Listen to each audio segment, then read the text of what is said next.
na matapos na ang issue dun sa iglesia ni Manalo kung bakit tawag daw, no? Pinalilitaw kasi nitong si Brother Del na lang ulit, no? Iglesia ni Manalo daw talaga ang tawag, hindi daw talaga iglesia ni Cristo. Ginamit niya yung Richard Baxter na Biblia. No? Richard Baxter na salin. Binabanggit sa Juan 16, and besides the Jews, I have chosen people among the Gentiles, them I must call and gather to me, and Jews and Gentiles shall be one Catholic Church, under me their only universal head and shepherd. Salin to ni, Richard Baxter. Bakit ito? Ito ba yung totoong salin? Dun sa dating salin.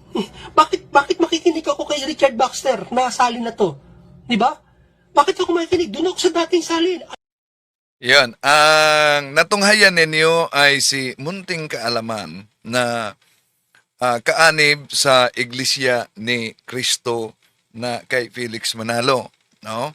So, may pakiusap siya kung maari, itigil na yung pagtawag ng INC na Iglesia ni Cristo. Pero kung susuriin natin kahit sa kanilang Pasugo Magazine, sa Securities and Exchange Commission record, sa record ng tao at sa batas ng ating gobyerno, malinaw na si Felix Manalo, isagon, ang founder ng samahan na Iglesia ni Cristo. At napakalinaw yan. Ayon mismo sa Securities and Exchange Commission, SEC. Inaamin din yan sa kanilang Pasugo Magazine. Pasugo Magazine, Mayo 1997 sa pahina 11. Na si Felix Manalo ang founder sa Iglesia ni Cristong inaniban niya. Kaya makatotohanang tawagin sa diskusyong historical at kahit na sa legal ang iglesyang itinatag ni Felix Manalo. Ang pagsabing iglesia ni Manalo, ito ay paglalarawan ng pinagmulan. So kapag sinabing iglesia ni Manalo, nagpakilala sa nagtatag ayon mismo sa legal record ng ating gobyerno.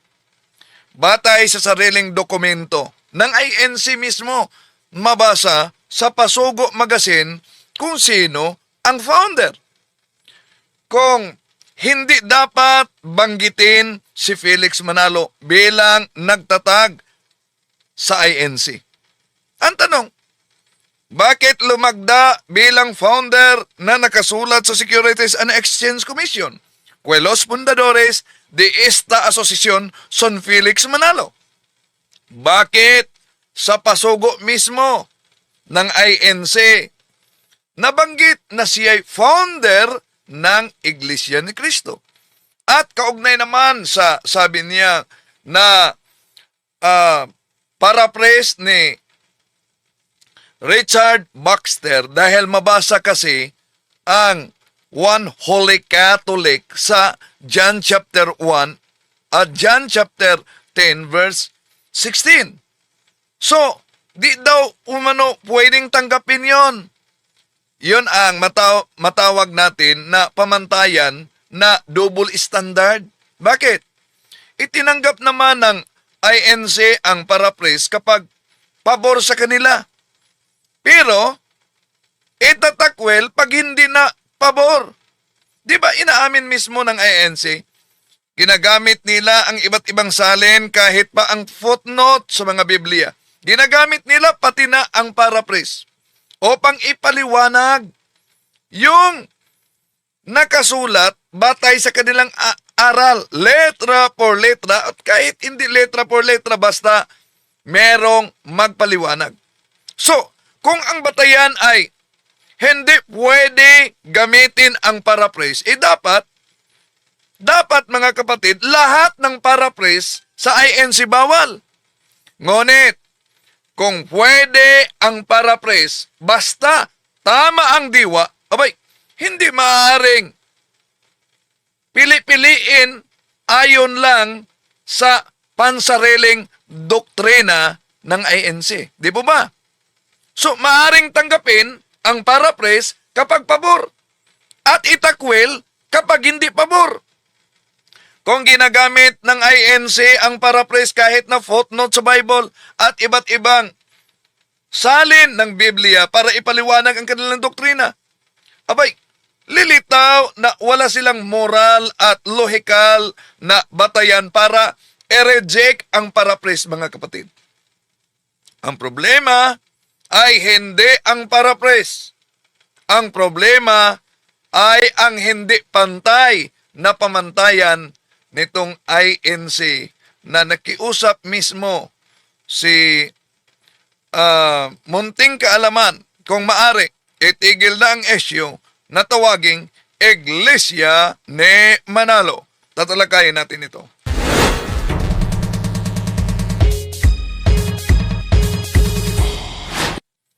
Merry Christmas sa lahat nating mga kapatid na nagsubaybay. Merry Christmas sa lahat ng mga kaanib sa Iglesia ni Cristo. At sa lahat ng mga kapatid natin kahit sa iba yung pananampalataya. At inaniyahan namin kayo, i-subscribe ninyo, i-follow ninyo si Brad Calix, dating pastor, ngayon katoliko na.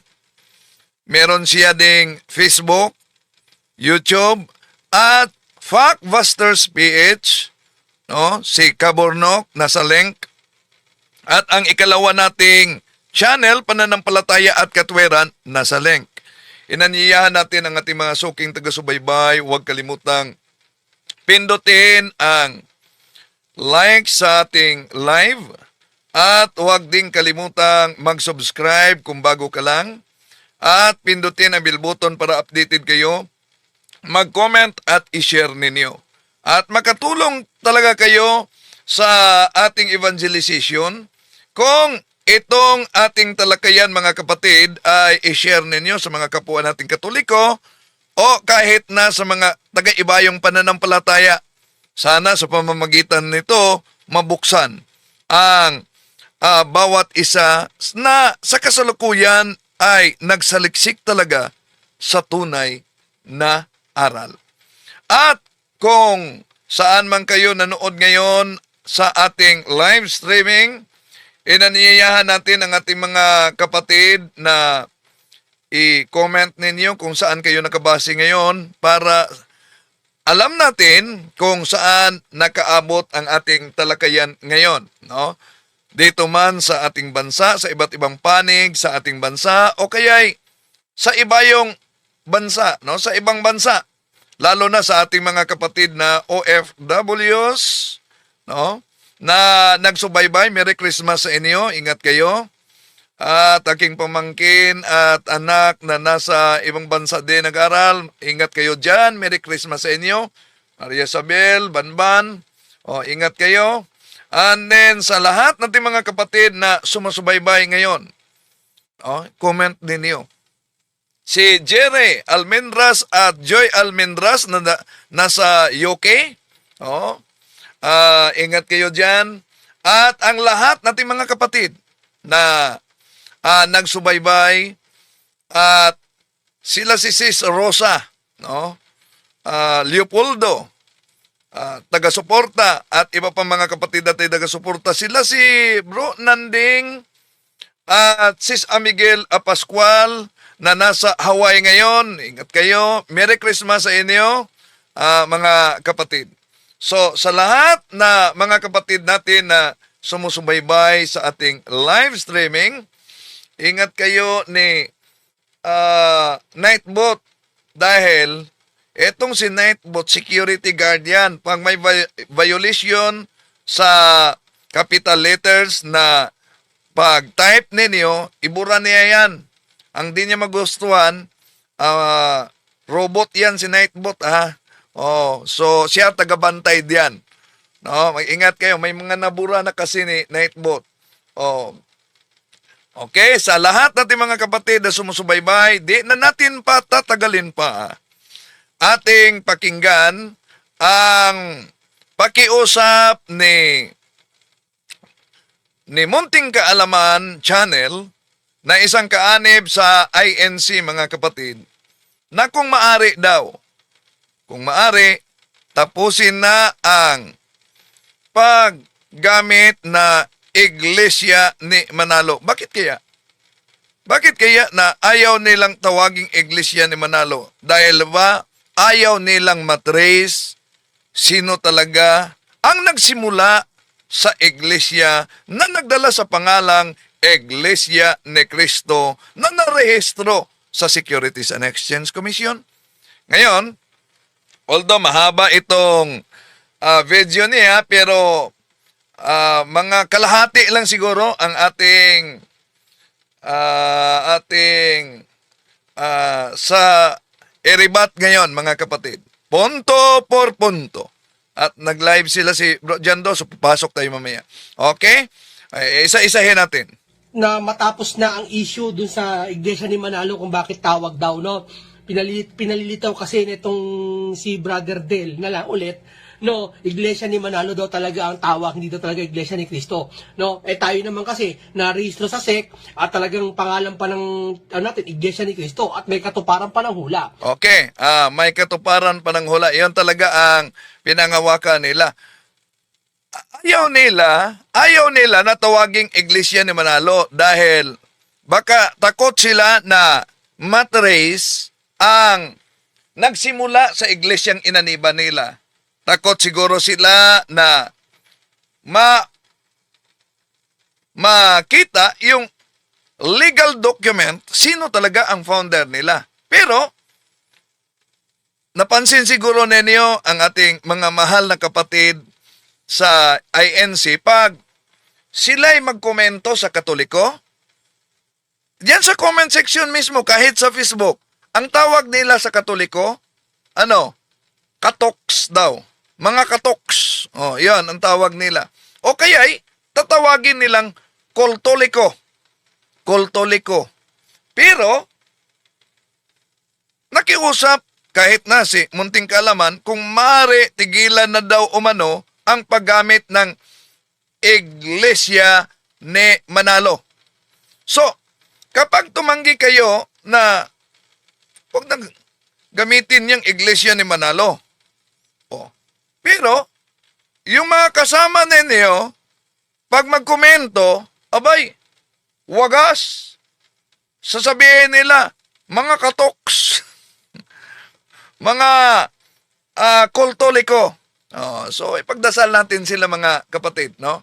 Ganon talaga ang, hindi naman lahat, pero meron talagang mga ganyan, mga kapatid. Okay. Tuloy natin. No, ang ano ko lang sa kanya kay dito kay Brother Del, alam naman niya kung sino yung tinutukoy. Kasi inano niya ako binidyo niya ako parang dinidebunk niya ako na ako daw ay mali. No? Hindi po ako ano yung mali kasi ako ito pananaw ko sa Iglesia ni Cristo. Oh, so hindi daw siya mali dahil yon ang pananaw niya sa Iglesia ni Cristo. Balikan muna natin, no? Ang kanilang Securities and Exchange Commission narehistro ang Iglesia ni Cristo kung sino ang founder. Inaamin mismo ng Iglesia ni Cristo kahit sa kanilang Pasugo Magazine na nakarehistro sila sa Securities and Exchange Commission. Ngunit ayon sa kanilang sariling aral na nailathala sa Pasugo Magazine Enero, Pebrero, 1981. Alam nyo ba, mga kapatid? Isinulat iyan ni Brigido Lobao. Ito, isinulat ni Brigido Lobao. Malinaw dito ang kanilang pamantayan. Ano yung pamantayan nila? Na para makita na walang kaugnayan sa ating Panginoong Hesukristo. Alam nyo ba ang pamantayan nila? Basahin natin sa naturang Pasugo Magazine, mga kapatid. Ito po ang mabasa natin sa kanilang Pasugo Magazine para makita natin. Sandali muna, adjust natin. Itong nakasulat sa kanilang Pasugo Magazine. Okay, pakita natin ngayon. Ito. Ang nakasulat sa kanilang Pasugo Magazine. Sandali.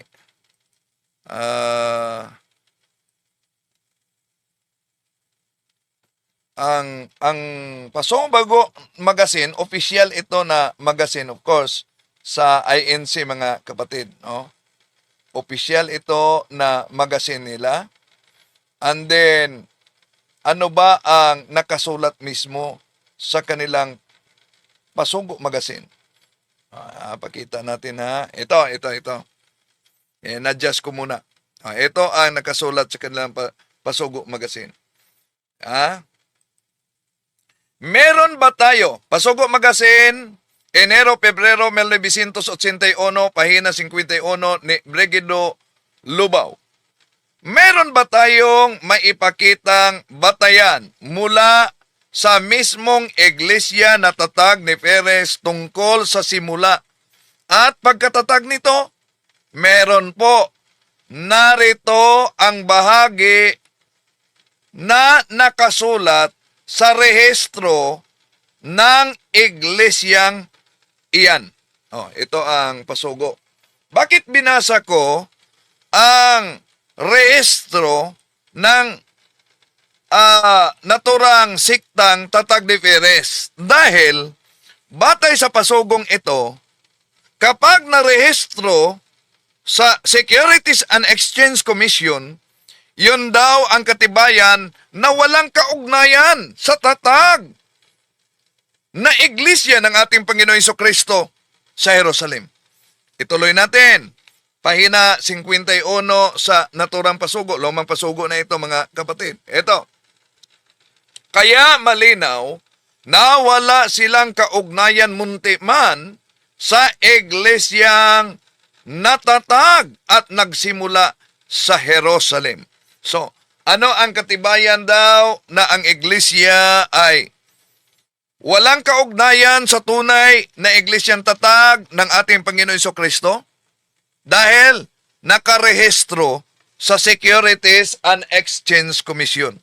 Ngayon, ilapat natin ang lohika ng aral ng Iglesia ni Kristong Tatag ni Felix Manalo. Ang Iglesia ni Kristo ay naitatag noong 1914. Di po ba, inaamin sa kanilang Pasugo Magazine na rehistro sila sa Securities and Exchange Commission, SEC, noong 1914. Walang direktang kaugnayan pala sa mga apostol at sa iglesyang tatag ng ating Panginoon Jesucristo kung ang Pasugong Magazine ito ang batayan. So, lumalabas lamang na pagkalipas ng halos 100 at 1,900 taon pagkatapos sa panahon ng ating Panginoon Jesucristo, yon ang paglitaw ng INC, mga kapatid. So kung gayon, ayon sa pamantayan na itinakda mismo ng INC, mga kapatid, pasok ang Iglesia ni Kristong Tatag ni Felix Manalo sa definisyon ng isang sekta na hiwalay sa ating Panginoon Jesucristo. Dahil nakarehistro sila sa Securities and Exchange Commission. Hiwalay din sila sa apostol ng mga apostol ng ating Panginoon Jesucristo. At umuusbong lamang sila tulad kay Teopilo Ramos na binanggit nilang nagparehistro, tulad kay Eliseo Soriano na binanggit nilang nagparehistro. Umusbong lamang ang kanilang sikta sa modernong panahon, mga kapatid. So, kaya ang paggamit natin sa pasugong ito, hindi ito paratang ng simbahang Katoliko o ng mga kaanib ng simbahang Katoliko o sa ibang relihiyon, mga kapatid. Sariling pamantayan ito ng INC. Sariling pamantayan ng INC na ibinalik lamang natin sa kanila. So, kung sasabihin nila na hindi sapat ang SEC registration para sabihing huwad ang isang iglesia, abay, pinawalang bisa nila ang sarili nilang aral sa pasugo na ano daw ang batayan na walang kaugnayan kay Kristo batay sa pasugo ni Brigido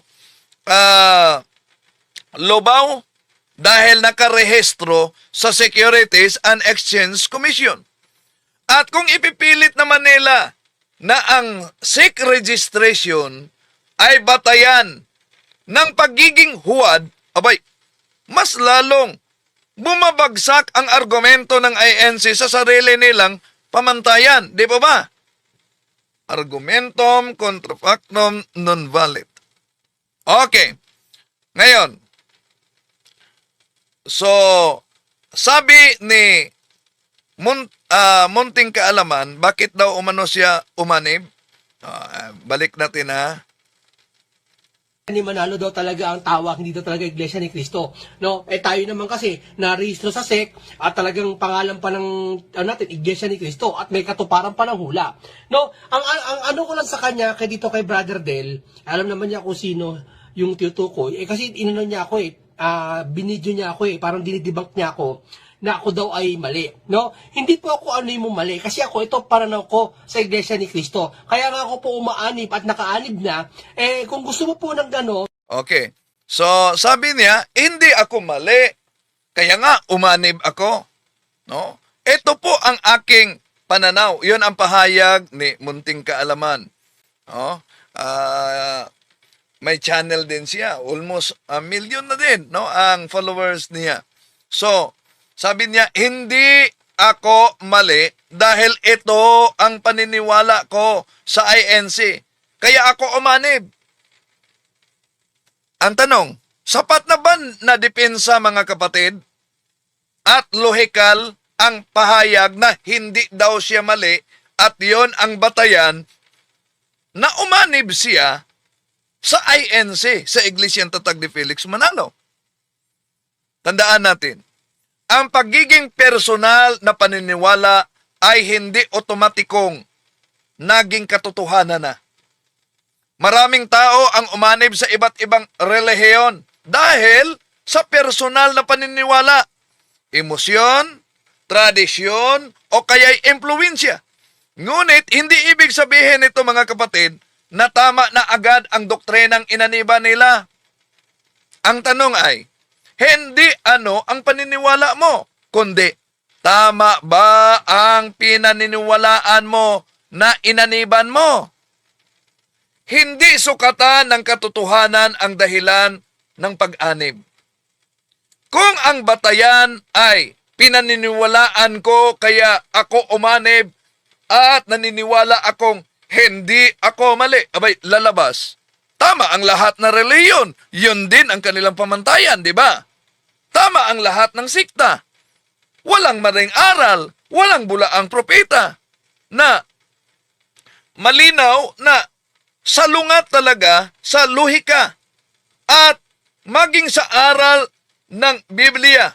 Kapag paulit-ulit na binabalaan ang tao laban sa maling aral, laban sa mga bulaang mga ngaral, napakalinaw yan sa San Mateo Kapitulo 24, Unang Juan Kapitulo 2, versikulo 18-19, 2 Corinto Kapitulo 11, versikulo 12 hanggang 15. So kung ang argumento ay, hindi ako mali, dahil iyon ang paniniwala ko, ibig sabihin, inaamin niyang walang objektibong pagsuri ng katotohanan, kundi purong sariling pananaw lamang. At kung ganon mga kapatid, na wala siyang karapatang sabihin, mali ang paniniwala ng iba dahil sila din naniniwala na tama sila, nang umanib sila, nang pinili nila ang siktang inaniba nila. Kay Kibuloy man, kay Eliseo Soriano man, dahil lahat ay tama kung iyon ang batayan. Ayon sa kanya-kanyang paniniwala na lang. Yun ba ang batayan? So, tama ba ang naturang argumento? Mali. Pero, may sabi niya na ipaabot niya kung maari daw umano, mas mabuti pa na magpadoktrina ako sa INC. Ito. isang formal na pakikinig, punta po kayo sa Iglesia ni Cristo. Pero ako po, ito po ay isang pananaw ko at nakikita ko at talagang matagal na rin ako nagbibiblia. Oh. Yan. Sabi niya, may paanyaya niya na punta ako sa Iglesia ni Cristo, magpadoktrina ako sa Iglesia ni Cristo. Tama ba ang sagot? Kung gustong formal na makinig umano dahil niribat ko ang pahayag niya, magpadoktrina ako sa Iglesia ni Cristo. Abay, hindi tama yan at hindi tama na logical ang sagot niya, mga kapatid. Bakit? Yun ay pag-iwas sa isyo. Yun po ang evasion of issue. Bakit? Dahil tinatalakay natin yung mga argumento na si Felix Manalo Anghel, ang katuparan sa hula ay ang INC, pero sabi niya na kung maari umano, mas mabuti pa na magpadoktrina ako sa INC. So kung ang sagot ng magpadoktrina muna ako, yun po'y pag-iwas at hindi pagsagot sa argumento. Di ba? Sa matinong talakayan, argumento ang sinasagot. Ng argumento, hindi ang pag-anyaya sa pagpadoktrina. Yon po ay tinatawag na fallacy, appeal to authority, o gatekeeping. Ipinahiwatig, mga kapatid, ng sagot na tanging miyembro lamang ng INC ang may karapatang makinig o magtanong ng formal. Ito ay tinatawag na gatekeeping fallacy. Tandaan natin, ang katotohanan ay hindi ipinag-aari ng Iglesia ni Cristo ang tatag ni Felix Manalo noong 1914. Kung tama ang aral, at kaya itong ipaliwanag at kaya itong ipagtanggol sa kahit sino, miyembro man o hindi, ministro man o hindi. Ang pagtalakay natin, mga kapatid, kaugnay sa kanyang nauna ng tinatalakay, lalo na yung si Felix Manalo, mas higit kaysa ating Panginoong Jesucristo dahil si Felix Manalo ay anghel, ang ating Panginoong Jesucristo ay tao. So, niribat natin yan. At ang sagot na kung maaari, makinig na lang ako, punta na lang ako, magpadoktrina na lang ako. Mali po yan. Magpadoktrina ka muna bago kita sagutin. Yun ang ibig sabihin. Dapat, ito ang sagot sa pahayag mo. Ito ang batayan namin. Yun talaga, di ba? Kapag may kondisyon bago sagutin, magpadoktrina ka muna sa INC. Ibig sabihin, walang agarang sagot sa ating argumento. Salungat yan sa prinsipyo ng bukas na pagsusuri. Kung ang paniniwala ay totoo, hindi ito matatakot sa tanong at sa pagsusuri. Di ba? Ano ang nakalagay at nakasulat sa Biblia? Unang Tesalonica, Kapitulo 5, versikulo 21. Di ba?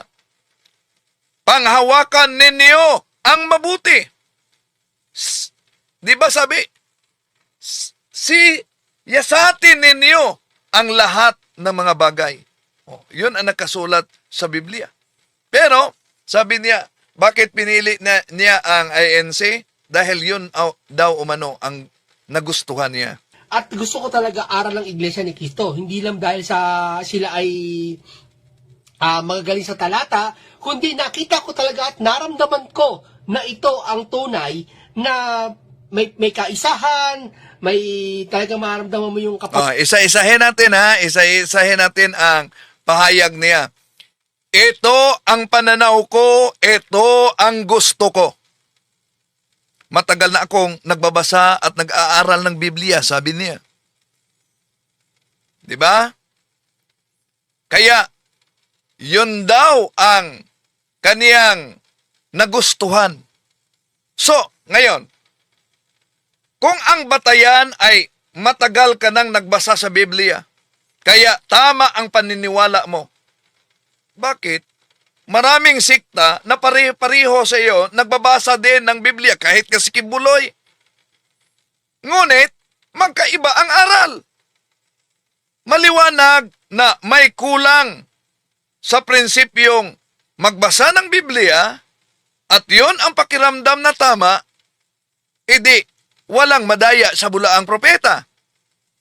Dagdag pa, ang pagsasabing Iglesia ni Cristo ang gusto ko, yun ay personal na kagustuhan. Hindi yan otomatikong patunay na dahil gusto mo, yun ay katotohanan na. Di ba?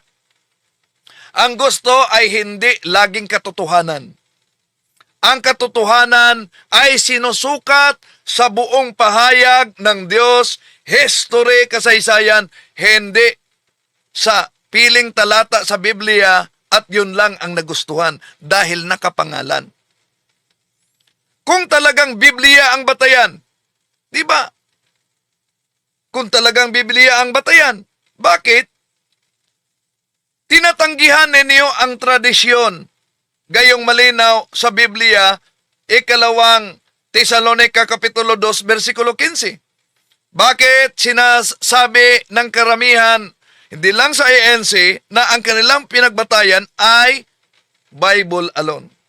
Gayong, ang mismong Biblia ay hindi nagtuturo kaugnay sa Bible alone. At dagdag pa niya, bakit nagustuhan niya ang INC? Dahil Nangyarihan ng Espiritu Santo, yung paglingap sa iyo na talaga ang Iglesia ni Cristo ay pararamdam sa iyo, hindi lang sa mga kapatiran.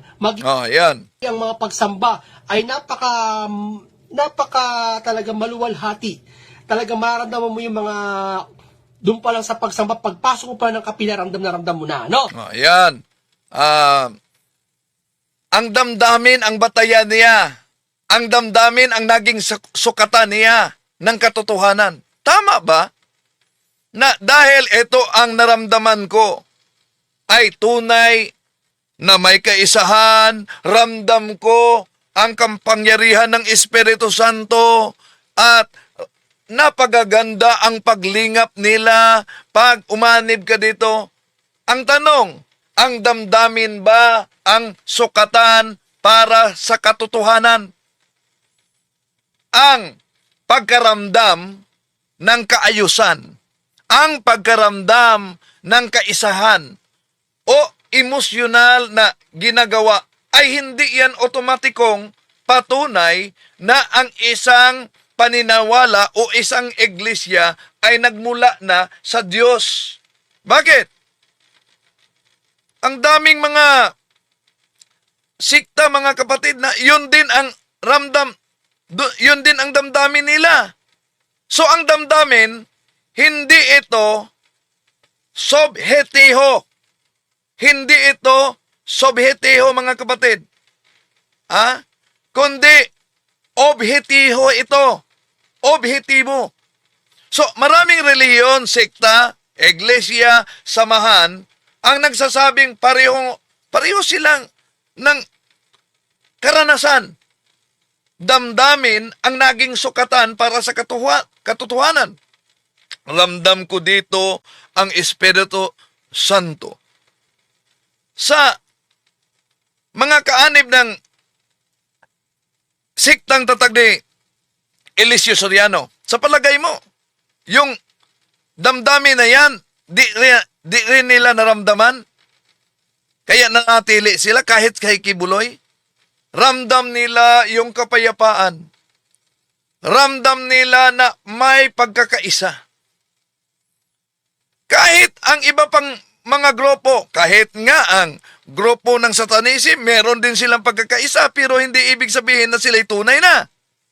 Ang tanong, nagkakaisa ba sila sa katotohanan sa Iglesyang Tatag ng ating Panginoon Jesucristo? Ibig sabihin, mga kapatid, kung ang damdamin ang batayan ng katotohanan, abay, lalabas na lahat ng relihiyon na itinatag lamang ng tao ay tama na malinaw na sukatan sa lohika at katotohanan ay damdamin pala. Di ba? Oh. So, ngayon, ituloy natin mga kapatid ang kanyang pahayag. Asan ba yun? Na matapos na ang issue dun sa Ito pala. na ito ang tunay na may kaisahan, may talagang maramdaman mo yung kapangyarihan ng Espiritu Santo, yung paglingap sa iyo na talaga ang Iglesia ni Cristo ay pararamdam sa iyo, hindi lang sa mga kapatiran, maging ang mga pagsamba ay napaka talaga maluwalhati. Talagang maramdaman mo yung mga doon pa lang sa pagsamba, pagpasok mo pa ng kapila, ramdam na ramdam mo na, no? O ngayon, sinabi niya, Yan. Sa pagpasok pa lang sa kapilya, ramdam na ramdam mo. So, ang tanong, damdamin ba ang sukatan para sa katotohanan? Di ba? Maging sa Biblia, may babala. Hindi lahat na naramdamang espiritu ay galing sa Diyos. Kaya, may malinaw na babala na maaring malingla ang maraming mga tao dahil sa damdamin lang. Ano ang sabi sa unang Juan Kapitulo 4:1? Ito po ang babala. Mga kapatid, mga minahal, huwag ninyo. Unang Juan 1:4. Mga minahal, huwag ninyong paniwalaan ang bawat nagsasabing nasa kanila ang Espiritu. Sa halip, subukin ninyo sila upang malaman kung talagang mula sa Diyos ang Espiritu na nasa kanila, sapagkat maraming huwad na propeta sa mundong ito. Napakalinaw ang babala sa Biblia. Kaya, ibig sabihin mga kapatid, hindi sapat ang pakiramdam lang. Kailangan ng tunay na doktrina, katotohanan at pagsuri. So, yung sinabi, dahil may kaisahan, ramdam ko talaga may kaisahan. So, kung may kaisahan, yun na ba ang may katotohanan? Ang kaayusan o ang disiplina ay hindi maaring makamit ng katotohanan lang. Mga kapatid, pwede itong makamit sa militar, yung disiplina, at yung kaayusan, kahit pa kulto, pwede. May disiplina, meron ding kaayusan. Kahit sa political party, meron disiplina, meron kaayusan. Sa ibang mga reliyon, meron silang disiplina, meron din silang kaayusan. Ngunit hindi dahil may kaayusan, may disiplina, ay mula na sila sa Diyos. Ang tanong ay, tama ba ang aral? Naayon ba sa kabuuan ng kasulatan at kasaysayan ang pananampalatayang inaniban mo? Ang paglimap, yun ay malinaw na gawa ng tao. Hindi yun patunay na galing na sa Diyos. Maraming grupo na may malasakit. Maraming grupo na nagtutulungan. May suporta sa miyembro. Ngunit, ginawa rin ito ng mga NGOs. Ginawa din yan sa mga fraternities. Kahit sa mga civic groups, ginawa din yan. Ang mga paglimap at pagtulong sa mga kaanib. Pero, ang kabutihang loob ay hindi iyan otomatikong tanda na ang inaniban mo ay tunay na iglesyang tatag ng ating Panginoong Hesukristo. Okay, ituloy natin. Iglesia ni Manalo, ito nga, ginamit niya yung sabi daw, ang tatag daw ni Capelis. May ginamit pa siyang, ito, papakita ko sa inyo, no? Ginamit niya tong papel na to, itong sabi nakalagay dito, babasahin ko. United States of America, Philippine Island, Office of the Division, and binasa niya rin to of Archives and Patented Properties of, hindi ko mabasa masyado, Office of Industrial Trademarks, literate, basta ito lang, ito yung rehistro ni Kapalagi doon, Felix Manalo. So inaamin niya, yun ang rehistro. Ito, pakita natin. Ito ang nag-react siya sa ating paggamit dito na translation dahil Spanish kasi ang original, United States of America, Philippine Islands, Office of the Division of Archives, Patented Properties of Literature, and Executive Office of Industrial Trademarks. Felix Manalo, applicant, about Unipersonal Corporation of the Society called Iglesia ni Cristo. The said applicant appears before this office and respectfully declares that the said applicant is the founder and present head of the society named Iglesia ni Cristo and desires to convert said society into unipersonal corporation. Yon ang binasa niya. Okay, tuloy natin. Applicant. No, binasa niya kasi dito, napakalitan naman na ito eh. Ito yung pagkakarehistro ng Iglesia ni Cristo, no? Ito yung binasa niya dito sa Iglesia ni Cristo nga. Si Capelis daw ang nagtatag nito. No? Paano na ba naman? Paano maitatag ni Cristo dito sa malayong silang katuparan ng hula na si Cristo ang mababa? Siyempre nagamit siya ng kasangkapan na sugo na si kapatid na Felix Manalo. Yung kapatid na Felix Manalo may kahayagan sa Biblia. No, sana yung binigay kong talata mga... Okay. So, sabi niya na hindi niya tinututulan yung Securities and Exchange Commission kung saan nakasulat que los fundadores de esta asociación son Felix Manalo, that the founders of this organization, marami sila. Pero, ang sabi niya, natural na lamang na si kapatid na Felix Manalo ang magparehistro at lalagda. Alang naman ang ating Panginoon Jesucristo daw umano, yung bababa mula sa langit para maglagda. Ginagamit lang ng Diyos si Felix Manalo upang bigyang katweran na lalagda sa Securities and Exchange Commission. Tanong, yun bang pagsabing ginagamit lamang si Felix Manalo ng Diyos upang bigyang katweran ang Securities and Exchange Commission, mga kapatid? Tama ba yan? Hindi yan biblical. At salungat yan sa lohika ng kasulatan. Bakit? Kung ang iglesia ay tunay na itinatag ng Diyos at katuparan ng hula, bakit kinakailangang erehistro sa isang ahensyang sibil sa ating pamahalaan na nilikha ng tao kung ang Diyos ang nagtatag? Sa Biblia, mga kapatid, ang iglesia ay itinatag mismo ng ating Panginoon Jesucristo sa Mateo Kapitulo 16, versikulo 18-19, di po ba?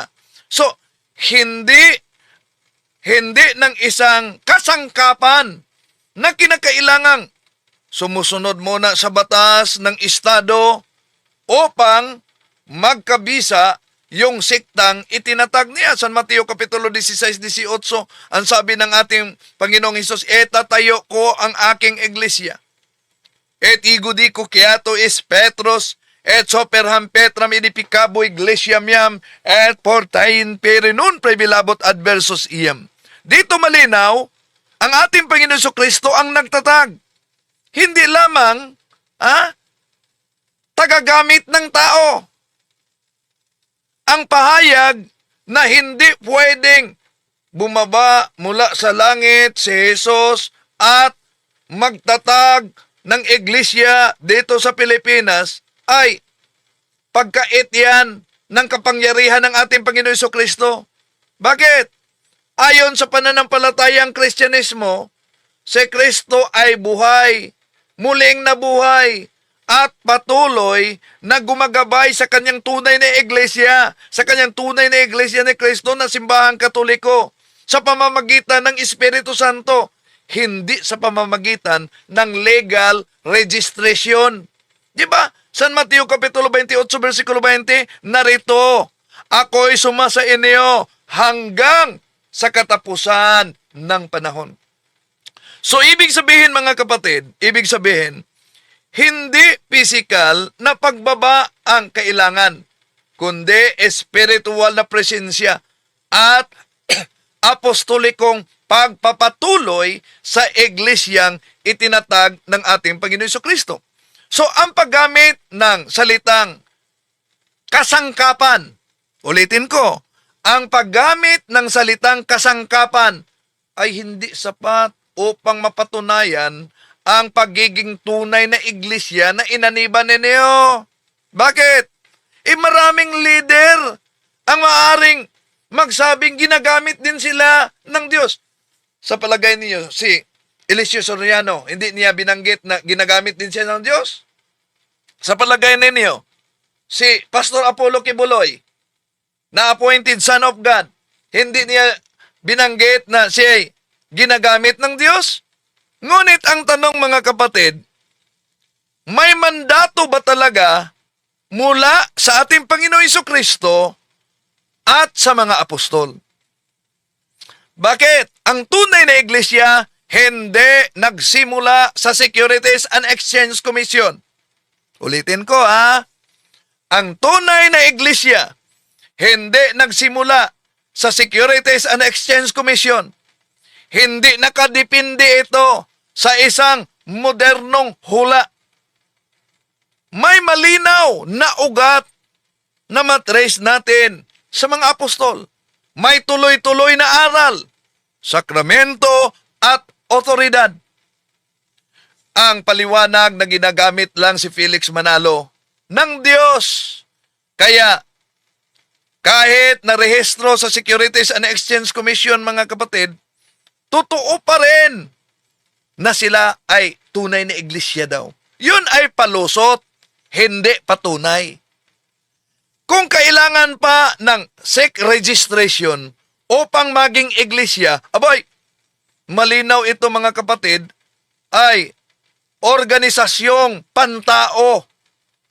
Organisasyong pantao bago ipakilalang iglesia. Di ba ba? So, baka sabihin nila, bakit kayong mga Katoliko, asan ba yung aklat?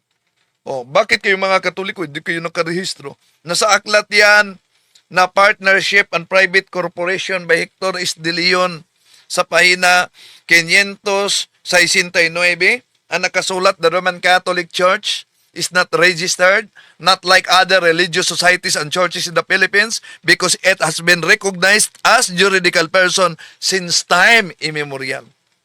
So, ulitin ko, ang tunay na iglesia ay galing sa Diyos, hindi galing sa Securities and Exchange Commission. At si Kristo ay hindi limitado.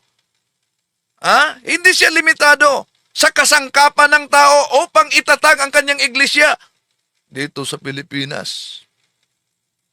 Ngayon, ituloy natin dahil katuparan ang INC sa hula daw. Nakaraan, ipinaliwanag mo dapat yung side mo. No, ipinaliwanag ni Mr. Brother Del, yung kanyang tinawag na natin, itago natin siya sa pangalang Brother Del, na sana ipinaliwanag niya yung side ko. Halimbawa, yung ginamit kong talata na hula. Nabasa ko, Cebuano talaga ito. Sabi niya, but ni Moy. Okay, tuloy natin. Sa mga wakas ng lupa, dapat ginamit mo, pinaliwanag mo kung para saan talaga yon. Kasi sa ayan.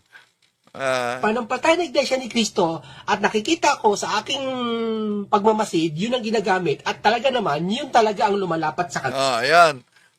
Basta nakikita niya, yun ang ginagamit na hula, wakas ng mga lupa, dapat ipaliwanag, pinaliwanag ko na yan. Kaya di niya na panood, wakas ng mga lupa, ibig ba sabihin Pilipinas na yan?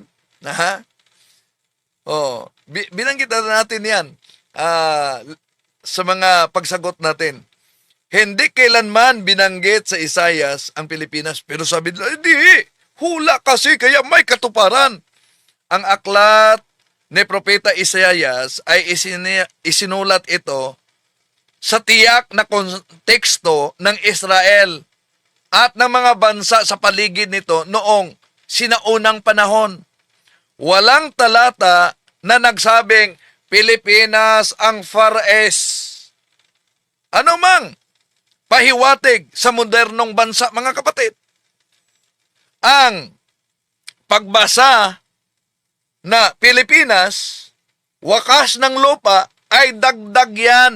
Interpretasyon yan ni Felix Manalo, hindi yan konteksto sa Biblia mismo. So, kung eksklusibo ang kahulugan, dapat malinaw sa kasulatan, di po ba? Isang mahalagang prinsipyo, mga kapatid. Ang doktrinang eksklusibo ay dapat may malinaw at tuwirang pahayag. Kung ang wakas ng lupa ay Pilipinas lang at isang organisasyon lang na Iglesia ni Kristong Tatag ni Felix Manalo, abay, dapat malinaw na iyon ang teksto o iyon ang konteksto sa Biblia. Hindi umaasa sa interpretasyon na lumitaw lang noong pagkaraan ng 1,000 taon, mga kapatid. Tingnan natin kung susuriin natin. Wala talagang talata sa Isayas na tahasang nagsabi, Pilipinas yan. Eh hindi, may aklat kasi na mabasa natin. May paliwanag na tayo diyan. Ang wakas ng lupa, mga kapatid, ay idiomatic expression. Hindi yan geopolitical prophecy. Hindi eksklusibo sa isang samahan. Tumutukoy yan sa universal mission ng Diyos sa lahat ng bansa. At natupad yan sa ating Panginoon Jesucristo, sa kanyang ebanghelyo, sa kanyang iglesia, mga kapatid. Okay, ituloy natin si Munting Kaalaman. Nila. No? O ngayon, sabi ko nga, sinabi niya ito, nilista ko, hindi daw ang INCA nagsasali ng Biblia. Wala daw, ulitin ko, hindi daw ang Iglesia ni Cristo hindi nagsasali ng Biblia. Walang sariling Biblia, Iglesia. Tama yun, walang sariling Biblia, Iglesia ni Cristo. Di ba? Ngayon, gusto niyang palabasin na meron silang salin ng Biblia. Kasi hindi mo naman hahanapin ng hindi mo naman sasabihin na kayo walang salin. Maaring siya sabi mo, ikaw meron. Parang ganun, di ba? Bagaman wala kasi sabing meron kayong salin, ay meron kayong sariling Biblia, pero pag sinabi mo sa isang samahan na wala kayong sariling Biblia, ibig sabihin meron ka, di ba? O yun na nga, o sige, pagpalagay natin meron ka. No, kaso hindi po sa inyo nagsimula ang Biblia. No, kayo lang po nagsalin. Huwag po natin angkinin na sa inyo galing ang Biblia. No, o nagsimula. Sabi ko nga sa panahon pala ni Kristo, si Kristo nagbasa ng Isaiah. 'Di ba? Yung binasa niya doon sa basaya sa Lucas, 'di ba? Binasa ko nga nakaraan Lucas 4:17-21. Ibinigay sa kanya ang aklat ni propeta Isaiah. Binuksan niya ito at pagkakita bahagi ng kasulatan. Isa-isahin muna natin ito, mga kapatid, ang pahayag ni Munting Kaalaman, na parang di yata niya na pakinggan ang ministro nilang si Ramel Parba na nagsabing ang daming salin ng simbahang Katoliko na Biblia at ang INC walang salin na Biblia. O, yan inaamin nila, wala silang sariling salin ang Iglesia ni Cristo. So, kung inaamin nila, mga kapatid, na ang INC ay walang sariling salin ng Biblia, at sila'y bumabasa lang sa salin ng simbahang Katoliko, tama ba na ang nagsalin mali, yung walang salin naging tama? Di pwede na ang nagsalin mali, pagkatapos yung produkto sa nagsalin na mali, ang produkto ang tama, at ang walang salin ay naging tama. Diba? Asan na ang luhika niyan? Walang sariling salin, inamin nila yan. So, ibig sabihin na nahimik sila sa isyong otoridad. Inaamin ng Iglesia ni Kristong kay Felix Manalo na walang sariling salin.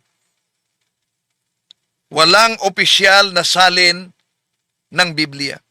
Gumagamit sila ng halo-halong salin na pinipili nila batay sa akmang teksto sa kanilang doktrina. Ang lohikal ngayon na tanong, mga kapatid, kung mali ang simbahang Katoliko, dahil para sa kanila nakurap ang simbahang Katoliko, mali daw. Bakit ang Bibliang ginagamit ng INC ay mula rin sa simbahang Katoliko? Na ang simbahang Katoliko ang nagsalin at iningatan yan ng simbahang Katoliko, di ba?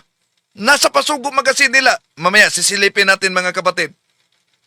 So, walang sariling salin, inaamin nila ang INC. Oh, imagine. Imposible naman. Kung sila na walang salin, pagkatapos ang simbahang Katoliko nakurap, nagsalin, ang nakurap na nagsalin, binabasa nila ang salin. Ang problema ang hindi masagot ng INC, sino ang nagsabi, alin ang dapat maisama sa Biblia? Bakit 66 lang ang King James Version na 1827 sa British Foreign Bible Society, dahil ang King James Version sa 1611 ay 73 books. Bakit ang simbahang Katoliko ay 73 books? Sino ang nagsabi na dapat 66 books lang? Kaninong otoridad ang nagtakda nito? Walang iba kundi ang simbahang Katoliko. At hindi ito masagot sa Biblia mismo. Di ba? Dahil ang nagdesisyon nito ang simbahan bago pa lumitaw ang mga siktang tatag lamang ng tao. So, sabi niya, hindi nagsimula ang Biblia hindi nagsimula sa simbahang Katoliko. Pero tandaan natin, sa loob ng simbahang Katoliko, na pinamumunuan ng mga unang Kristiyano na may kaugnayan sa mga apostol na itinatag ng ating Panginoon Jesucristo, ang simbahang Katoliko ang iningatan ang mga kasulatan. Yung sinabing walang sariling salin ng INC at umaasa lang sila sa pagbasa sa Bibliang naisalin ng simbahang Katoliko pagkatapos ang simbahang Katoliko ang nakurap. Tama ba yun? Na ang simbahang Katoliko nakurap, pero pinagbatayan nila ang salin ng simbahang Katoliko. So, hindi maaaring tanggapin, mga kapatid, ang Biblia habang tinatanggihan nila ang otoridad na nag-ingat at nagpatunay sa pagsalin sa naturang Biblia, di po ba? O, ngayon, may sinabi siya, anong batayan daw na ang mga apostole, ang Biblia ay nandyan na. Nandyan na daw ang Biblia. Oh. Anong batayan?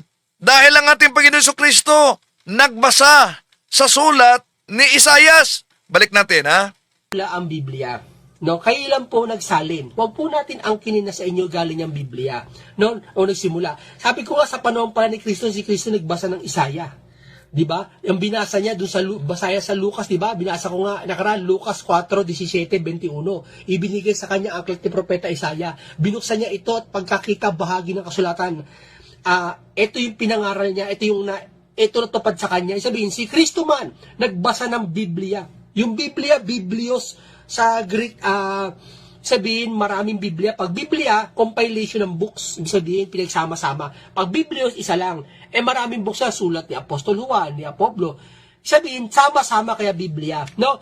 Ngayon po, hindi po kayo ang una sa Biblia. Wala pa si Kristo at yung sasabi niyong history na inatatag kayo, natatag ang sasamahan nyo, doon na nagsimula ang Biblia, hindi po. No? Doon pa po sa panahon wala pa si Kristo, meron na Isaiah na nga, nasulat na nga eh. At iba pang mga Genesis, nasulat na nga eh. Di ba? Ibig sabihin nyo, meron na kayong kinakaniba sa panahon pa ni Moises. Di ba? Yun yung sinasabi ko sa inyo. Ngayon, ito pa. Ito pa sinabi niya Ito muna, bago yung ito pang sinabi niya. Imagine, meron na daw Biblia dahil sa panahon ng ating Panginoon Jesucristo, nagbasa umano ng sulat ni Propeta Isaias. Anong tawag yon? Yon ay tinatawag na Sacred Scrolls. Bahagi lang yan sa Biblia na nabuo na hawak natin ngayon. Ang gulong ng sasakyan, hindi yan sasakyan. Parte lang yan sa sasakyan. Kaya yung binasa ng ating Panginoong Heso Kristo, Sacred Scrolls ni Propeta Isaias, totoo, sa panahon ng ating Panginoong Heso Kristo, may Sacred Scrolls. At isa na ang sulat ni Propeta Isaias, pero hindi pa buo ang Biblia gaya ng hawak natin ngayon. Totoo na nagbasa ang ating Panginoon Jesucristo. Ayon sa Lucas Kapitulo 4, versikulo 16, 21, nagbasa ang ating Panginoon Jesucristo, pero yung binasa niya, yun ay Sacred Scroll.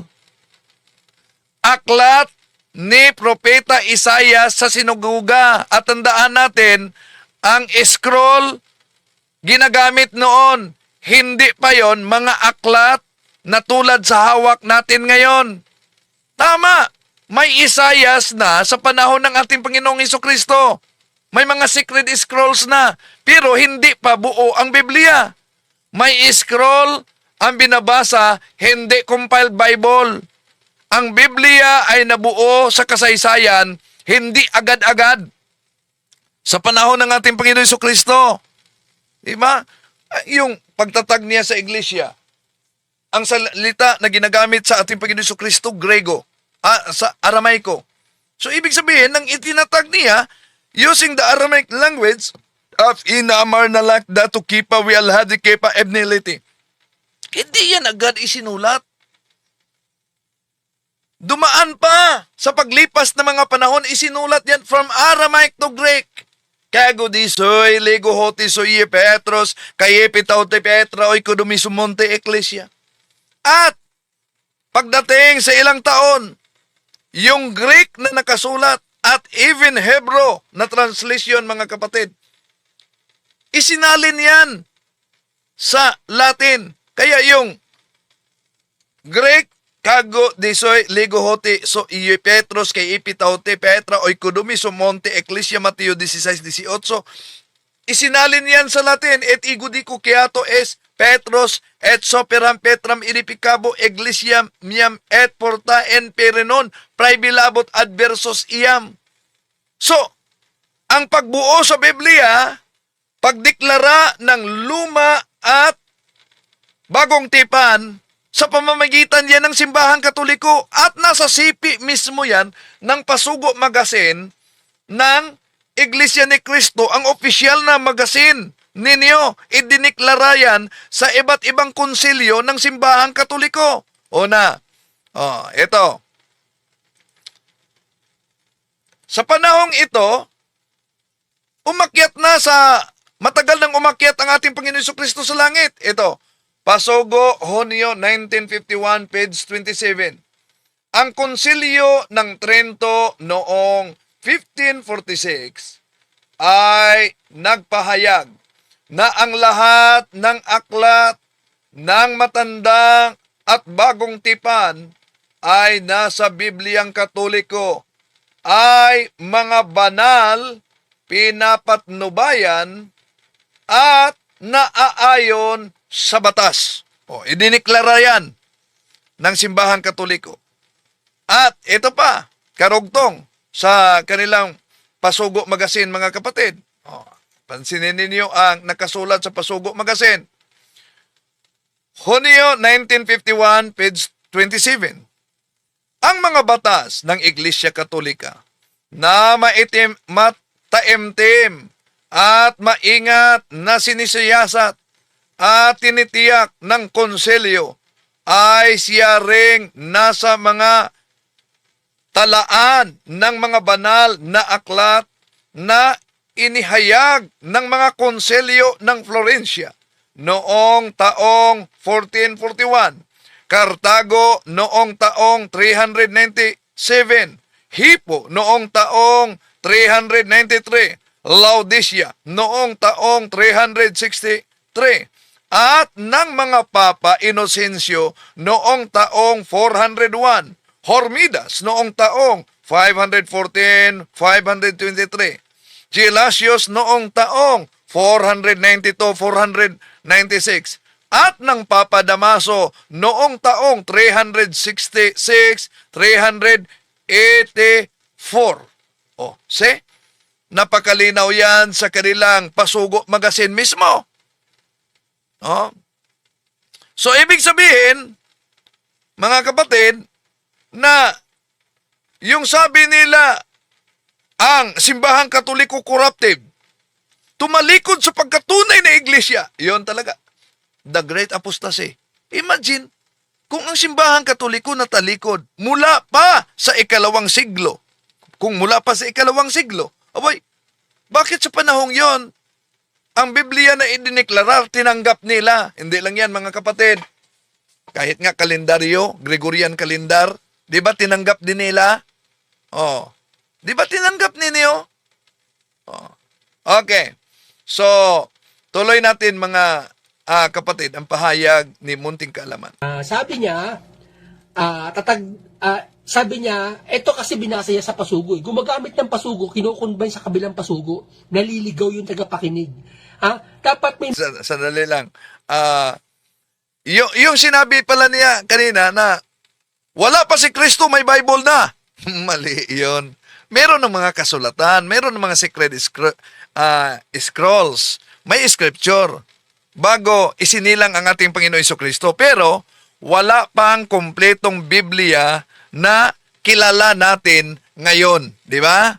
Kaya tama ang pahayag na bago pa ang ating Panginoon Jesucristo, may kasulatan na, pero yun ay secret scroll.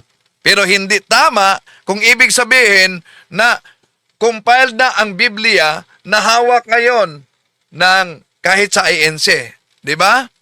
Oh, dahil yun, na kahit sa kanilang Pasugo Magazine, mga kapatid, malinaw yan. Kaya, yung sabi nila na ang Katoliko may salin, hinanap ko nga yung pahayag ni Ramil Parba, 'di ba? Ang Katoliko may salin, pero hindi ibig sabihin daw dahil ang Katoliko maraming salin na Biblia, ang Katoliko ay tunay. Oo, sabi niya, tama, ang Iglesia ni Kristo walang sariling salin ng Biblia. Dahil kung tayo'y magsalin ng Biblia, ang kanilang ang salin na ginagamit natin, hindi paniniwalaan nila. Ito pa kayang ating sariling salin kung gagamitin natin, paniniwalaan nila. O, di ba? So, ang Katoliko may salin ng Bible. Ang INC, wala. Tingnan natin, pag-aralan natin, batay sa lohikal, mga kapatid, lohika mismo. Hindi makatarungan at hindi talaga lohikal ang pahayag na maraming salin ng Biblia ang simbahang Katoliko, kaya hindi daw umano yan batayan na tunay na iglesia. Samantalang ang iglesia ni Kristong Tatag ni Felix Manalo, walang sariling salin, pero sila'y tunay na iglesia. Tama ba yon? Walang sariling salin ang iglesia ni Kristo, ngunit nagiging tama. Walang salin, ngunit gumagamit sila ng mga saling ginawa ng simbahang Katoliko at sa iba pa. Kung hindi tunay ang simbahang Katoliko, ang tanong, bakit ginagamit nila ang salin ng simbahang Katoliko na hindi tunay? Di ba? Hindi pwedeng sabay tanggapin ang teksto pero itakwel ang pinagmulan nito. So, ang Biblia, tandaan natin, mas nauna pa ito kaysa Iglesia ni Kristo na Tatag ni Felix Manalo. Ang Biblia ay nabuo, nakita nyo naman sa Pasugo Magazine nila, sa loob ng iglesyang pinamumunuan ng mga apostol. Maraming siglo bago pa na itatag ang Iglesia ni Cristo noong 1914 sa Punta Santa Ana, Manila. So, dito makita natin ang malaking kontradiksyon sa lohika ng INC, mga kapatid.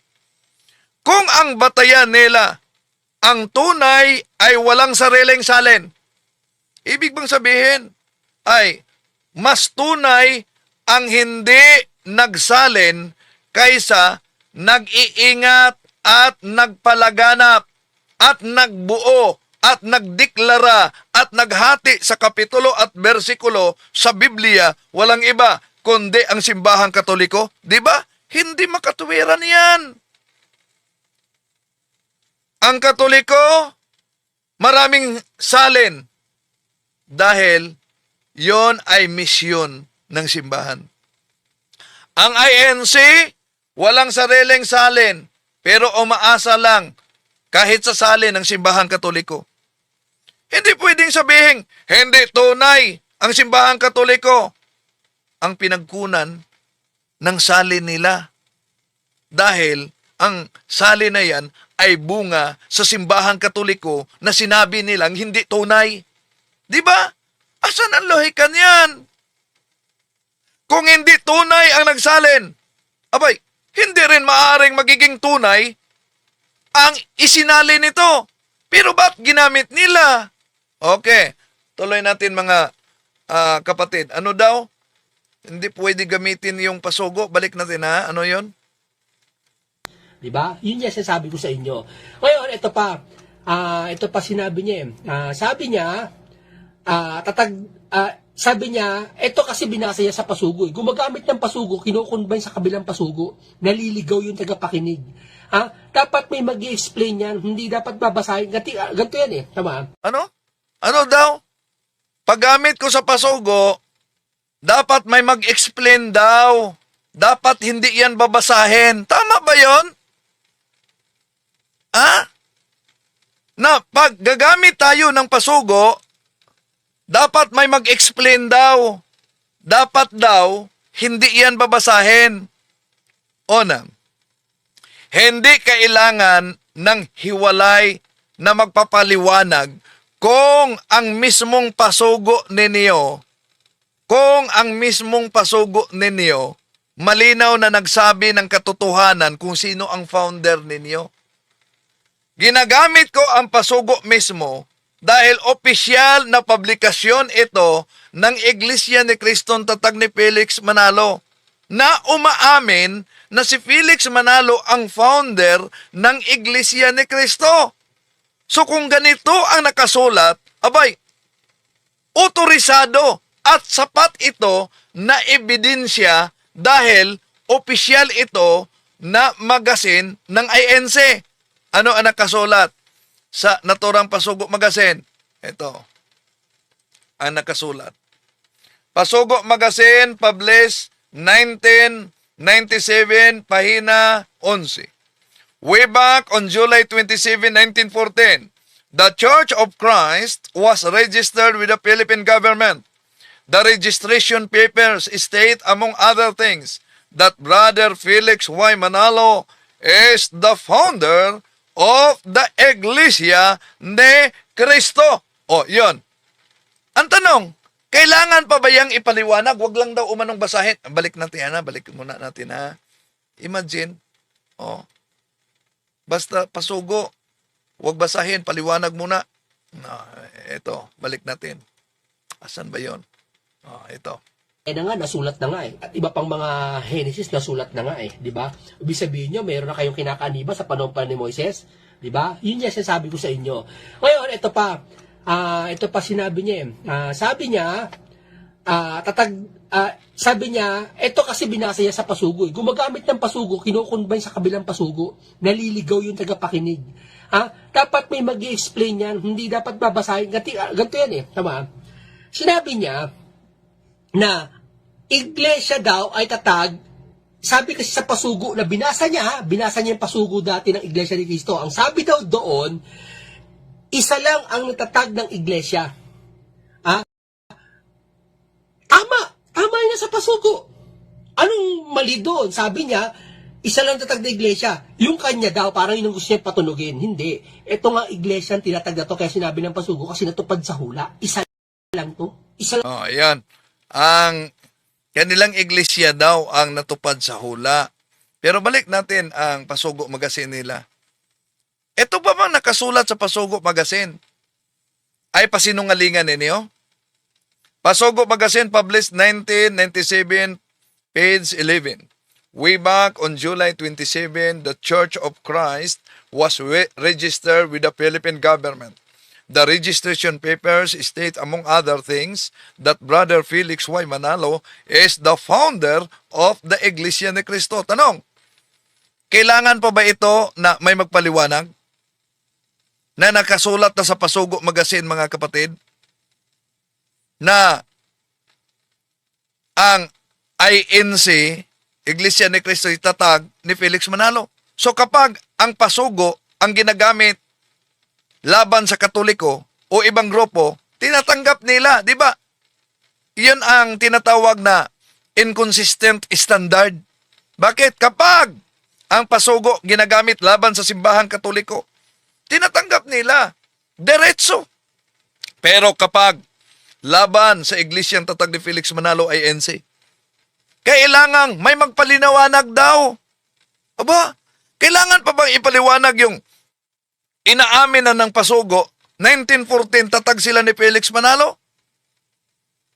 Kung may magpaliwanag para kontrahin ang nakasulat, ibig sabihin, mas mataas yung nagpaliwanag na ministro ba kaya kaysa opisyal na dokumento nila, ang Pasugo Magazine, na nagsabi na tatag sila ni Felix Manalo. So, ang pagbasa natin sa Pasugo Magazine, 1997, Mayo, pahina 11, hindi na yan kailangan pa ng interpreter. Ang Pasugo mismo ang nagsabi at malinaw ang nakasulat na si Felix Manalo ang founder ng Iglesia ni Cristo. Oh. Di ba? Si Manalo ang founder.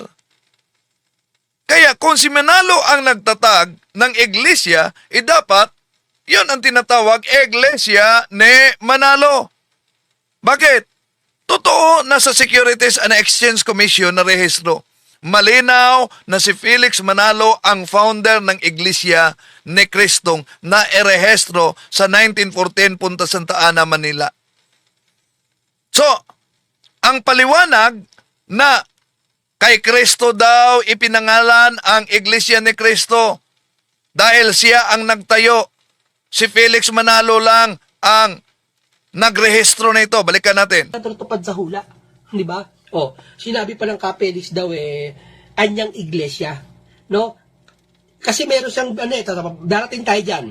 Dito muna tayo sa, yun niya, sinabi niya doon sa pasugo na ginagamit niya, lumang pasugo ng Iglesia ni Cristo, na ang sabi niya doon, sinabi daw ng iglesia na si Capelis niya daw, inamin niya na iglesia niya.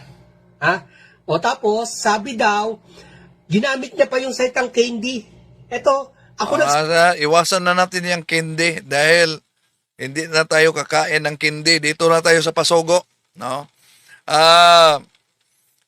Ulitin natin, totoo na yung sa kanilang Pasugo Magazine, nakasulat natala talaga, opisyal yan. Si Felix Manalo ang founder sa Securities and Exchange Commission, lumagda, Cuelos Fundadores, de esta asosasyon, son Felix Manalo. Kaya, sa legal at historical na usapan, di ba, ang founder ay ang taong nagtatag at nagparehistro ng organisasyon na iyan at walang iba kundi si Felix Manalo.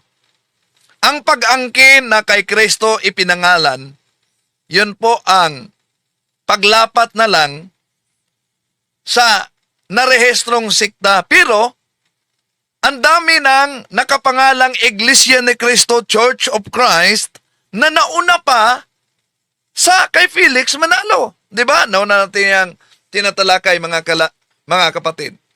So, maraming institusyon ang ipinangalan na Iglesia ng Diyos. Isa na yan kay Eliseo Soriano, Iglesia ni Cristo.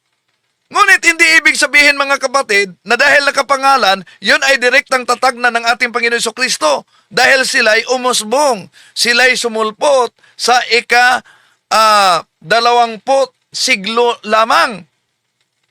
So, kung tingnan natin ang mga kasaysayan, makita natin sino ang founder. Ang iglesyang itinatag ng ating Panginoon Kristo ay nasa unang siglo, kasama ang mga apostol. Nagpatuloy hanggang sa kasalukuyan. Ang Iglesia ni Cristo ay naitatag na rehistro noong 1914. Magkaibang panahon at magkaibang konteksto mga kapatid. Kahit may kasangkapan na sinasabi nila, kahit sinasabing si Cristo ay gumagamit ng kasangkapan, hindi magbabago ang katotohanan. Kahit pa sa doktrina nila, si Felix Manalo ginamit lang na kasangkapan, hindi magbago ang katotohanan na si Felix Manalo ang founder na nakatala mismo sa legal document, yun ang Securities and Exchange Commission. Diba? No. Ngayon, ano pa yung sabi niya? Eto, balik natin. Sabi nito pero ginamit niya sa akin. Sabi niya, yung daw dapat ending gumawa, hindi pinangalan sa pangalan, munting kaalaman yung case. Ito, papakita ko sa inyo, ipapakita ko sa inyo. Ito, Pasugo, ito ang sabi. Pasugo, Hulyo 1952, page 4. Binasa niya rin to, ito niya. Kung ang babalingan ng pag-uusapan ay ang nagtatag, dapat na siya ang may-ari ng itinatag. Tama? Yan. Sasagutin natin yan. Pero nauna na yung sinabi na yung Iglesia ni Cristo daw, tatag talaga ng ating Panginoon Kristo. Ginamit lang na kasangkapan si Felix Manalo. Kung ating tingnan talaga, batay sa Biblia, wala namang talata sa Biblia na nagsasabing iniutos ng ating Panginoon Kristo kay Felix Manalo o kanino man na magtatag ng bagong iglesia sa ika-20 siglo mga kapatid at pangalanan itong iglesia ni Kristo, di ba? Kung tao ang nagpasya ng pangalan at pitsa ng pagkatatag, abay, tao ang nagtatag nito. Hindi direktang gawa ng ating Panginoon Kristo.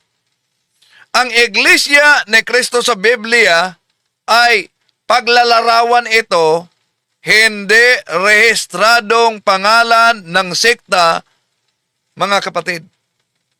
Gaya sa pinarehistro ni Felix Manalo. Ang Roma 16:16, mga Iglesia ni Kristo, ay katawagan ito ng mga lokal na komunidad ng mga Kristiyano noong unang siglo. Ibig sabihin, tanggap na nila na ang Roma ay sentro ng Kristyanismo.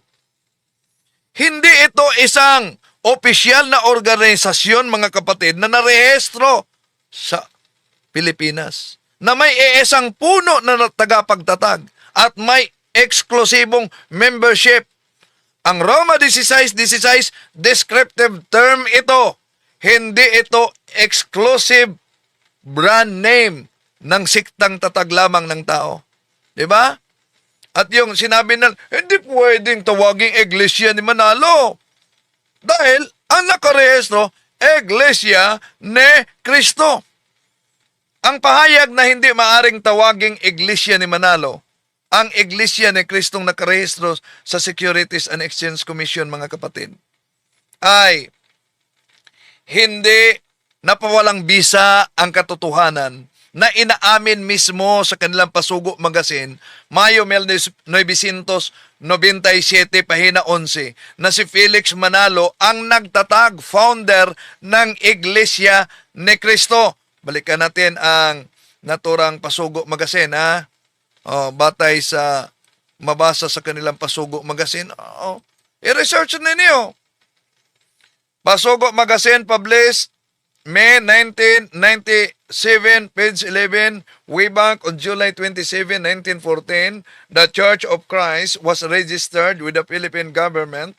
The registration papers state, among other things, that Brother Felix Y. Manalo is the founder of the Iglesia ni Cristo. Yan. Kailangan pa ba yun na may magpaliwanag sa nakasulat sa kanilang pasugo? Kung inaamin ng pasugo na si Felix Manalo ang founder, historical na katotohanan yan at legal na batayan yan. Hindi yan opinion. Tandaan ninyo mga kapatid. Ang pangalan ng iglesia, pinangalan nila galing sa Roma 16:16. Pero, ang opisyal na pangalan na ito na nakarehistro, Iglesia ni Cristo. Ngunit, hindi rin mali mga kapatid sa kontekstong historical at sa kontekstong deskriptibo na tawaging Iglesia ni Manalo ang INC. Bakit? Tulad sa Iglesia ni Luther. Yun ang Lutheran Church, di ba? Iglesia ni Calvin. Yun ang Calvinism, di ba? So, ibig sabihin, ginagamit ang ganitong pagtawag para ipakita kung sino ang nagsimula, kung sino ang nagtatag. Kaya ang pagtawag na Iglesia ni Manalo, mga kapatid, ay makatwiran lamang na paglalarawan sa ekspektong historical. Dahil may admisyon sa kanilang Pasugo Magazine na si Felix Manalo ang founder. Ang pagtanggi rito ay salungat sa sariling dokumento na Pasugo Magazine sa Iglesia ni Cristo. Ngayon, puntahan natin yung tinatalakay niya na nakasulat sa Pasugo na kung ang babalingan, balik muna natin ha, eto. Ipapakita ko sa inyo. Oh. Ito. Pasugo. Ito ang sabi. Oh. Pasugo, Hulyo 1952, page 4. Binasa niya rin to. Ito niya. Kung ang babalingan ng pag-uusapan ay ang nagtatag, dapat na siya ang may-ari ng itinatag. Tama. Tama yun. At sa kanya rin, manggagaling ang mga aral at turo na ipinatutupad. Ulitin ko para malinaw ha, malinaw. Kung ang babalingan ang pag-uusapan ay ang nagtatag, dapat na siya ang may-ari ng itinatag. Dapat naman talaga siya may-ari kung sino tatag, no? At sa kanya rin na manggagaling ang mga aral turo na ipinapatupad. Etong pasugo na to na nilabas ng Iglesia ni Cristo 1952, sinasabi dito sa pangungusap na yan, si kapatid na Felix daw Manalo ang tatag niyan. Sinabi yan dahil si Cristo ang tinutukoy dyan.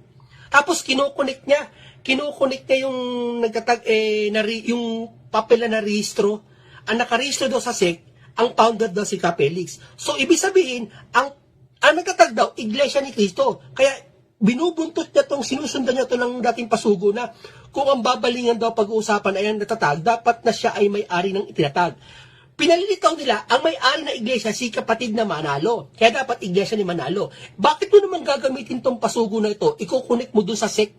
Ayan, bakit daw gagamitin ang pasugo? Ito ang reaksyon niya dahil ang nabasa sa pasugo Hulyo 1952 page 4, kung ang babalingan ng pag-uusapan ay ang nagtatag, dapat na siya ang may-ari ng itinatag at sa kanya rin nanggaling ang mga aral at turo na ipinatupad. No. Yun. Di daw umano, dapat ilapat yan, i-connect sa Securities and Exchange Commission.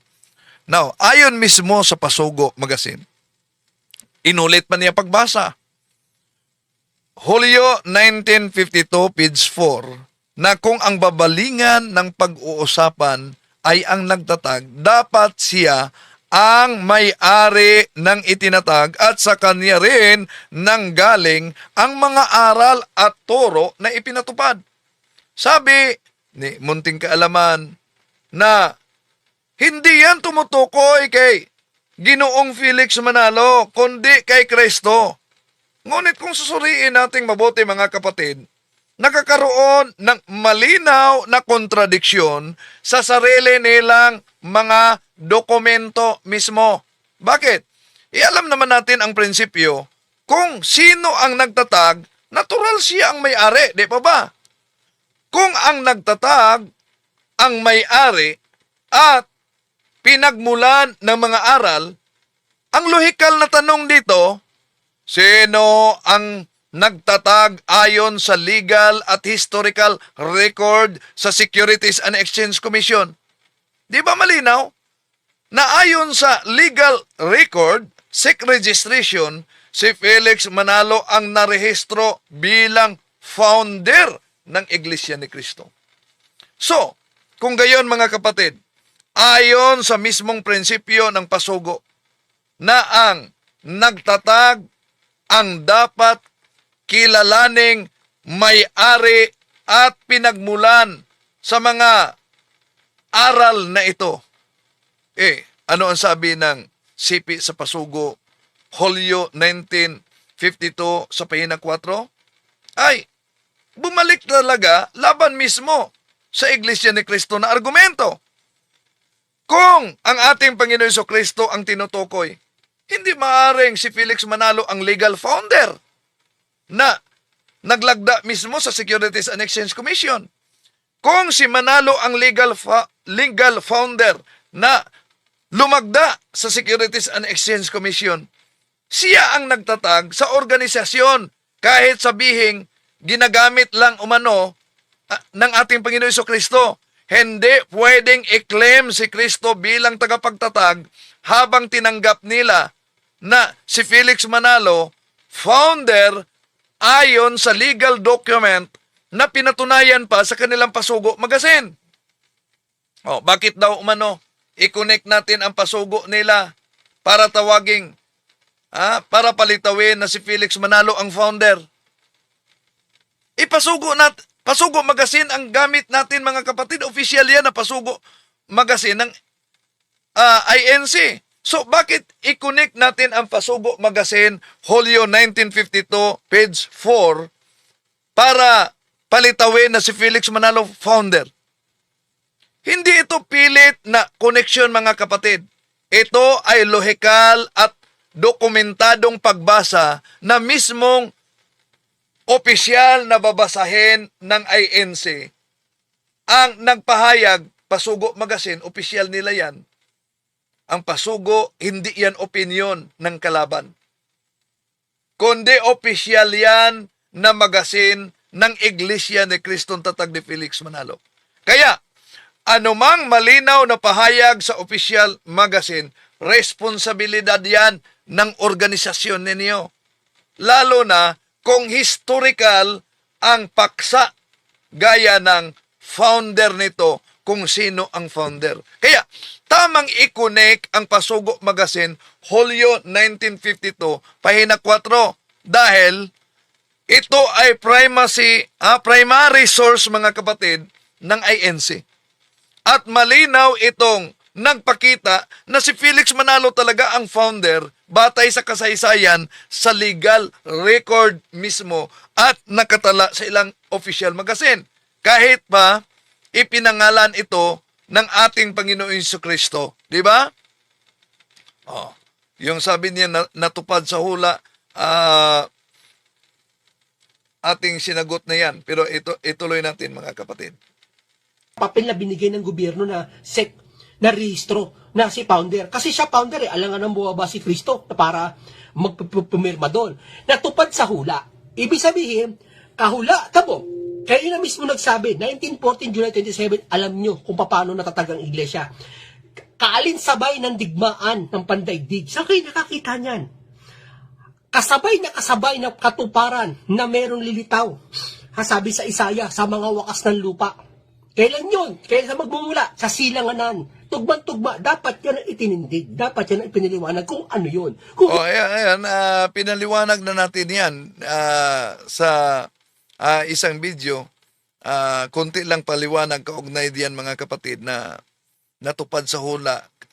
Alinsabay daw sa digmaan. Tandaan natin, maling pagbibigay ng kahulugan na kasabay ng digmaang pandaigdig. Ang unang digmaang pandaigdig, alam naman natin, ay opisyal na nagsimula yan Hulyo 28, 1914 sa Europa, hindi sa Pilipinas o Asya. Ang tinatawag na malayong silangan, nauna natin yung tinatalakay mga kapatid, hindi yan tumutukoy sa Pilipinas. Ang paglahok ng Asya, ang paglahok ng Asya ay huli na. Kaya, hindi maaring igiit na ang anumang relihiyosong organisasyon sa Pilipinas ay agarang katuparan sa hula na may kaugnayan sa digmaan. Kung tingnan natin ang Biblia, ang ating Panginoon Jesucristo nagbabala na may mga digmaan na maganap, Mateo 24:24, at lilitaw ang mga bulaang propeta. Delikado yan, di ba? So, ang pahayag na natupad daw ang INC sa hula dahil kasabay sa digmaan ay sa malayong silangan, walang malinaw na batayang Biblia ito, mga kapatid. Kahit pa sa history, kahit pa sa lohikal, ang digmaan ay hindi tanda ng pagkatatag ng isang particular na organisasyon, kundi babala at tanda ng kapanahunan na ang sentro ay ang ating Panginoon Jesucristo, hindi ang pagkatatag sa isang organisasyon. Kaya, ulitin natin ang pahayag sa Pasugo Magazine, Mayo 1997, sa pahina 11 na si Felix Manalo, napakalinaw dyan, si Felix Manalo ang lumagda sa Securities and Exchange Commission bilang founder. Dahil hindi maaari, naalala ko yung sabi ni Munting Kaalaman, aboy, hindi maaari kasi na ang ating Panginoong Jesucristo kailangan pang bababa mula sa langit para lang lumagda sa Securities and Exchange Commission. Kaya, gumamit siya ng kasangkapan. Ang tanong, sapat ba yan na argumento?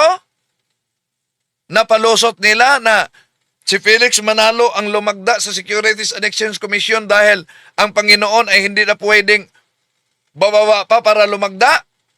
Hindi yan sapat, mga kapatid, na batayan. Hindi yan sapat na argumento. Bakit? Kung susuriin natin mabuti, hindi mabasa sa Biblia na may sabi ang ating Panginoon Jesucristo na magparehistro ka ng iglesia, magtayo ka ng iglesia at ipirehistro mo sa Securities and Exchange Commission, di po ba? Walang aral sa Biblia na nagsabing ganyan, kundi hindi makababa ang ating Panginoon Jesucristo sa lupa. Yung sinabi niya, kailangan ang tao ay maglagda sa Securities and Exchange Commission bilang founder. Wala ding mabasa sa Biblia na ganyan, di ba? Interpretasyon lang nila yan. Ito ay tinatawag na human reasoning. Hindi yan biblical doctrine. So, si Felix Manalo ang lumagda dahil hindi daw pwedeng bababa ang ating Panginoon Jesucristo mula sa langit para lumagda. Hindi yan mula sa Biblia. Hindi yan makatarungan na lohika, mga kapatid. Hindi tugma sa legal at theological na katotohanan. Kung tao ang lumagda bilang founder, abay, tao rin ang nagtayo. Hindi maaring gamitin ang pangalan ng ating Panginoon Jesucristo para takpan ang katotohanan na legal na dokumento kung sino ang founder nito. Di ba? Okay. Pagpatuloy natin, mga kapatid. Hindi iglesia ni Kristo yun. Ano yun? Dapat ganon. Hindi pwede tayong sasawayin natin yung bata. So, dapat ituro ko umano, mga kapatid, kung hindi iglesia ni Kristo, ang tunay na iglesia, ano yon? Yun ang sabi ni Munting Kaalaman. Kung hindi Iglesia ni Cristo, ang tunay na Iglesia, yung tinutukoy niya, ang narehistro kay ah, Felix Manalo. Ano yon? Mala, ilang ulit na natin na ginamit ang Pasugo Magazine ni Phil John Fuentes na March, April 1986 sa pahina 4. Oh, may kopya ba kayo nito? Ano nakasulat? Ito ang mabasa. I have nothing against the fact that the Catholic Church, which exists to this day, could be traced back from the first century. Oh, opisyal ninyo yan na magasin. Ang may akda ay si Phil John Fuentes. Di ba? Bakit ginamit natin? Inaamin nila ang historical continuity sa simbahang Katoliko. Dahil ang pahayag na iyan, mga kapatid, ay tahasang pag-amin na ang Catholic Church ay umiiral na mula noong unang siglo pa. Kaya against yan sa pahayag nila na ang nagtatag sa simbahang Katoliko ay si Ignacio. Dahil si San Ignacio ay 2nd century na yan. Oh, paano nila tutulan yung nakasulat sa Pasugo Magazine? Paano niyo yan tutulan? Ulitin natin. Ito, I have nothing against the fact that the Catholic Church, which exists to this day, could be traced back from the first century. Oh, tutulan ba ninyo yan? Nakasulat yan sa inyong Pasugo Magazine? Di yan matutulan. Sumasalungat yan sa turo ng Iglesia ni Kristong kay Felix Manalo. Bakit? Karaniwang turo nila, mga kapatid, sa INC, nagkaroon daw ng great apostasy. Matapos ang mga apostol, ibig sabihin, may naganap na pagtalikod. Nawala daw ang tunay na iglesia hanggang 1914. Ngunit kung nawala ang tunay na iglesia, abay, nakita niyo naman ang Pasugo Magazine nila. Paano masasabi na ang Catholic Church could be traced back from the first century? Hindi lang yan. Anong sabi? Exist to this day. So, magkasalungat yata, mga kapatid, ang dalawang ideya nila. Anong ideya?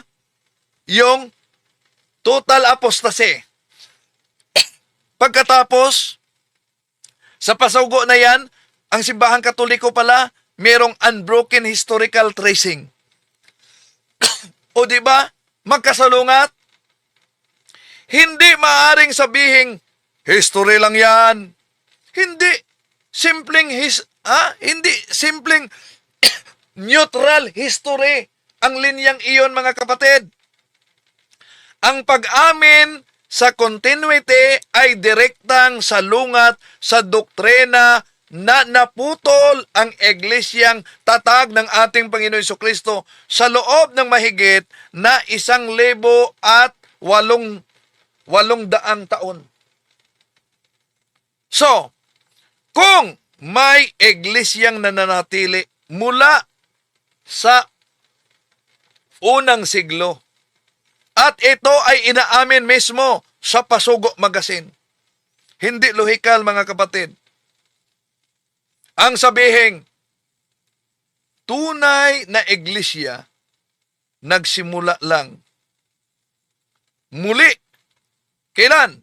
Noong ika-20 siglo. Di ba?